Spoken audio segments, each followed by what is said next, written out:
साथियों नमस्कार, मैं वरुण कुमार त्रिपाठी, निदेशक SIP foundation. Green India one channel पे आपका स्वागत है।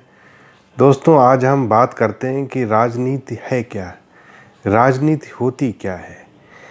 उसका आज इस विषय पे चर्चा करने का प्रमुख कारण है कि हमारे जो समाज है उसमें राजनीति को लेके इस तरह की अवधारणा बन गई है कि राजनीति को एक नकारात्मक अवधारणा के रूप में लोग देखने लगे हैं।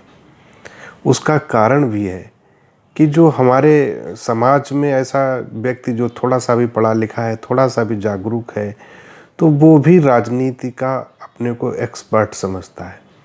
आप पॉलिटिकल एक्सपर्ट आपको पान की दुकान से चाय की दुकान पे, किसी भी चौपाल में, ट्रेन में, बसों में, हर जगह मिल जाएंगे। कोई भी व्यक्ति आपको ऐसा नहीं मिलेगा जिसे राजनीति की जानकारी ना हो या जो राजनीति का विशेषज्ञ ना हो। हर व्यक्ति जो थोड़ा सी भी उसको जागरूकता है वो भी अपने आप को राजनीति का एक्सपर्ट कहता है और राजनीति की परिभाषा वो भी बता देगा।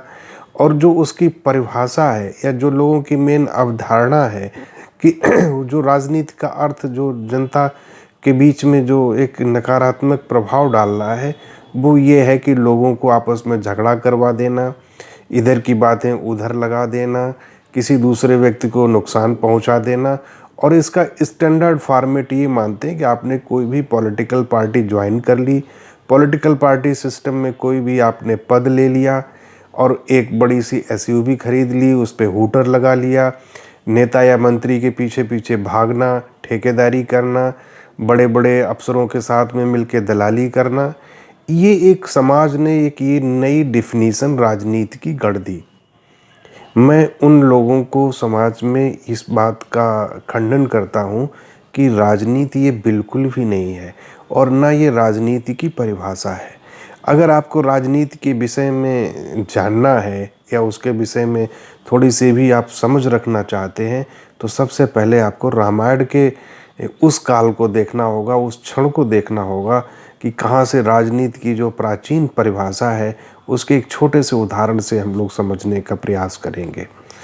राजनीति में जब भगवान राम राजा बन गए और दरबार चल रहा था तो एक समय पे काल जो है वो एक ऋषि के दूत के रूप में दरबार में आया और उसने भगवान राम से कहा कि मैं आपको एक गुप्त संदेश देने के लिए आपके दरबार में आया हूँ।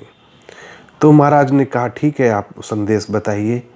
तो वो दूत बोला कि मैं संदेश सबके सामने नहीं बताऊंगा, वो संदेश मैं आपको एकांत में बताऊंगा। तो महाराज ने कहा ठीक है, मैं एकांत करवा देता हूँ, आप एकांत में बताइए। तो उस दूत ने कहा कि मेरी एक शर्त है कि वो जब मैं संदेश आपको बता रहा हूँगा उस समय मेरे संदेश को दूसरा कोई भी व्यक्ति ना सुने, अथवा जब मैं आपको बताऊं तो कोई भी व्यक्ति उस संदेश को देते हुए मुझे देखे नहीं, और यदि कोई व्यक्ति उस संदेश को देख ले तो आप मृत्यु दंड देंगे। इसकी आप प्रतिज्ञा करिए, तभी मैं आपको संदेश दूंगा। भगवान राम ने उसकी बात मान ली। भगवान ने कहा ठीक है, मैं आपकी बात स्वीकार करता हूँ, और कोई भी व्यक्ति यदि उस समय मेरे पास आएगा या मेरे सामने संदेश को देते हुए कोई भी व्यक्ति सुनेगा या देखेगा तो निश्चित रूप से मैं प्रतिज्ञा करता हूँ कि उसको मैं मृत्युदंड दूंगा। इस बात कह के भगवान ने स्वयं लक्ष्मण जी को द्वारपाल के रूप में नियुक्त कर दिया। लक्ष्मण जी द्वारपाल यानी कि दरवाजे के बाहर खड़े हो गए, द्वार के बाहर खड़े हो गए कि कोई भी व्यक्ति अंदर ना जा पाए, और इस तरीके से वो स्वयं में भी एक रक्षक बनकर खड़े हो गए। और वो संदेश देने के लिए जो दूत आया था वो भगवान राम के साथ में एकांत में वार्ता करने लगा। तभी ये वार्ता शुरू ही हुई थी कि वहाँ पे दुर्वासा ऋषि अचानक से आ गए। दुर्वासा ऋषि ने कहा कि मुझे तुरंत भगवान राम से मिलना है, राजा राम से एक संदेश दीजिए कि मैं तुरंत मिलना चाहता हूँ। लक्ष्मण जी ने कहा कि आप थोड़ी देर प्रतीक्षा करें, मैं और यदि आपका कोई भी कार्य हो तो ये सेवक आपकी सारे कार्य करने के लिए तत्पर है। दुर्वासा ऋषि ने कहा नहीं, मैं जो संदेश हूँ वो मैं राजा राम को ही बताऊँगा, मैं कोई भी और तुरंत बताऊँगा। मैं अभी वार्ता करना चाहता हूँ। तो लक्ष्मण जी ने कहा कि अभी संभव नहीं है कि अभी आप उनसे मुलाकात कर पाएँ। दुर्वासा ऋषि को क्रोध आया और बोले कि यदि आपने मुझे अभी तुरंत राजा से नहीं मिलवाया तो मैं इस समस्त अयोध्या को श्राप देके नष्ट कर दूंगा। लक्ष्मण, आप तो मेरी शक्ति को जानते हो और फिर भी इस तरह के दुस्साहस कर रहे हो कि मुझे तुरंत मिलने से रोक रहे हो। लक्ष्मण जी ने कल्पना की और सोचा कि मेरे मृत्यु दंड से अगर अयोध्या बचती है तो मेरी मृत्यु भी एक जनता के कार्य आ जाएगी। और इस तरह से लक्ष्मण जी अब अयोध्या को बचाने के लिए भगवान के सामने प्रकट हो गए। जैसे ही भगवान ने लक्ष्मण को देखा और आने का कारण पूछा और कहा कि लक्ष्मण, तुम्हें तो पता ही था कि मैंने प्रतिज्ञा की हुई है। तो लक्ष्मण जी ने कहा, महाराज, इस तरीके से दुर्वासा ऋषि आए हैं और उन्होंने समस्त अयोध्या को नष्ट करने का विचार मन में लाया, तो मैंने सोचा कि मैं तुरंत ही आपको मिलाता हूँ। खैर, दुर्वासा ऋषि मिल के चले गए और इसके बाद में अयोध्या में एक बहुत बड़ा संकट खड़ा हो गया। भगवान जिसके लिए लक्ष्मण ने अपना पूरा जीवन दिया, जीवन भर साथ रहे, हर छोटी बड़ी बात को उन्होंने एक आज्ञा के रूप में लिया और इतने के साथ में वनवास के समय में भी लक्ष्मण जी ने साथ नहीं छोड़ा। उसमें इतने अत्यंत प्रिय भाई को मृत्यु दंड कैसे दूंगा, ये भगवान राम के मन में एक बहुत बड़ा विचार आने लगा।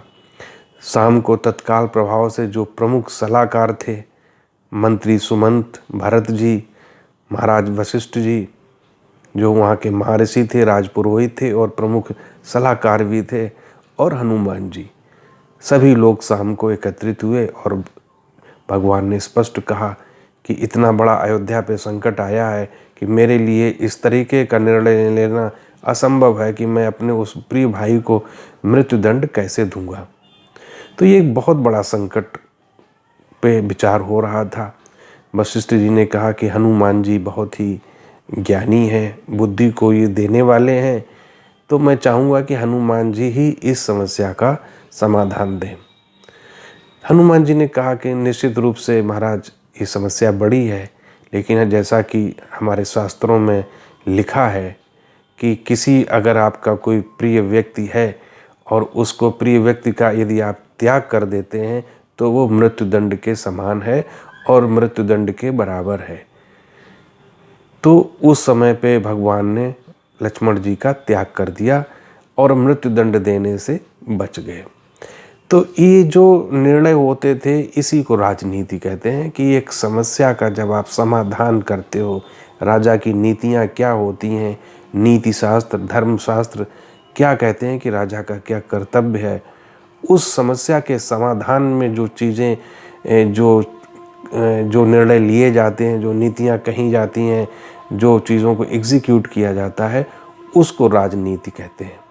समाज में जो अवधारणा है वो बिल्कुल नकारात्मक है।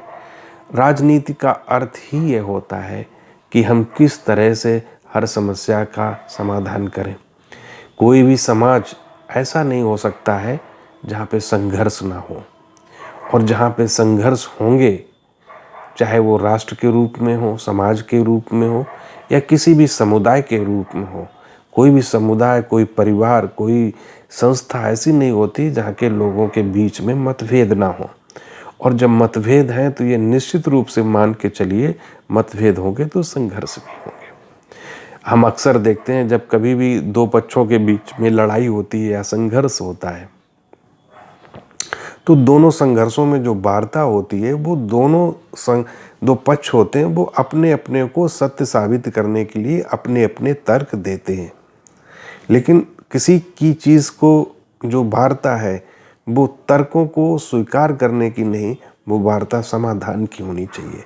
यदि हम जो तीसरा पक्ष है वो इस सब्जेक्ट को लेके आगे बढ़ रहा है कि हम किस तरीके से इसका समाधान करें, तो वो राजनीति कहलाएगी। जैसे उदाहरण के लिए अगर आप देखेंगे कि जम्मू कश्मीर एक समस्या थी, और उसके लिए कि जो जो गवर्नमेंट ने स्टेप उठाए, जो जो कार्य किए, वो एक राजनीति है। राजनीति मतलब होता है कि आपने किसी समस्या का समाधान दिया। तो जो राजनीति का मेन अवधारणा है वो है व्यक्ति का, समाज का, राष्ट्र का विकास और लोक भावना से कार्य करना, लोक कल्याण की भावना को विकसित करना। ये सबसे बड़ी चीज़ है कि हम राजनीति से समझें। राजनीति का अर्थ ये नहीं है कि हम कोई विधायक बन जाएं, कोई एमएलए बन जाएं, कोई एमपी बन जाएं, या हम कोई किसी भी पॉलिटिकल पार्टी में अध्यक्ष बन जाएं, मंत्री बन जाएं। उस सबसे यदि हम मान लीजिए कि किसी शहर में रहते हैं और हम वहाँ के मेयर बन जाएं, हम वहाँ के सभासद बन जाएं, वहाँ के एमएलए बन जाएं, या जो भी पॉलिटिकल पोस्ट पालें, तो वो केवल वही सिर्फ राजनीति नहीं है। उस पोस्ट पे पहुँच के आप थोड़ी राजनीति में गति दे सकते हैं। राजनीति का भाव ये होता है कि हम कौन से कार्य करें जिससे हमारा जो शहर है, हमारा जो देश है, उसके किस हित में हम चाह सकते हैं।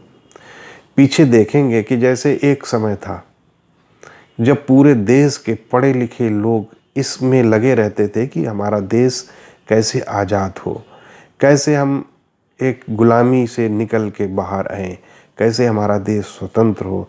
और उसके लिए जो भी मूवमेंट होते थे, जो भी गतिविधियां की जाती थी, वो राजनीति कहलाती थी, क्योंकि वो सारे जो मूवमेंट थे, जो कार्य थे, वो हमें हमारे लक्ष्य की ओर ले जा रहे थे, एक समाधान हम की ओर ले जा रहे थे।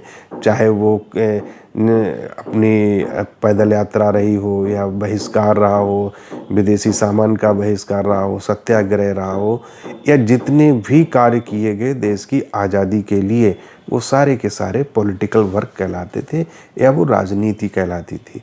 उसके लिए जितने भी अच्छे लोग थे, पढ़े लिखे लोग थे, साधु संत थे, जो लेखक थे, तो उनके लेखन में भी, उनकी कहानियों में, उनकी कविताओं में वो चीज़ें लाते थे कि जिससे हमारा देश आज़ाद हो। तो कवि हैं, या आप लेखक हैं, आप पत्रकार हैं, आप एडवोकेट हैं, आप जिस पोस्ट पे हैं, जिस चीज़ में हैं, जिस अवधारणा के साथ, जिस भाव के साथ आप कोई भी कार्य करते हो, वो राजनीति कहलाती है। यदि हमने मान लीजिए कि मुख्यमंत्री को अपने शहर की समस्या के लिए कोई पत्र लिख दिया कि भाई इस हमारी सड़क में, हमारे मोहल्ले में ये बीमारी फैली हुई है, तत्काल प्रभाव से ये कार्य करना चाहिए, या हमने कई लोगों को मिला के संयुक्त एक पत्र लिख दिया कि ये जल भराव की समस्या समाधान हो जाए, तो ये एक पॉलिटिकल वर्क है, क्योंकि हम एक समाधान की ओर जा रहे हैं। यदि हम कोई भी चीज़ का ज्ञापन देने जा रहे हैं, किसी समस्या के समाधान की हम सूचना दे रहे हैं, तो जितने भी कार्य हैं जो समाज के लोक कल्याण के लिए हैं, यदि हम उसको करते हैं तो वो एक राजनीति कहलाती है। राजनीति का मतलब ये नहीं, बिल्कुल भी नहीं होता है कि हम किसी दो समुदाय को लड़ा दें, किसी दो समुदाय को एक दूसरे की चुगली कर दें, एक दूसरे की हम बुराई करें पीठ पीछे, या हम किसी को दंगे करवा दें। ये सब क्या है, नकारात्मक है। ये राजनीति की किसी भी परिभाषा में फिट नहीं होता, और ऐसे कार्यों में लिप्त व्यक्ति किसी भी एंगल से राजनीतिज्ञ नहीं होते हैं। वो समाज के विद्रूप हैं, एक विद्रूप मानसिकता के लोग हैं।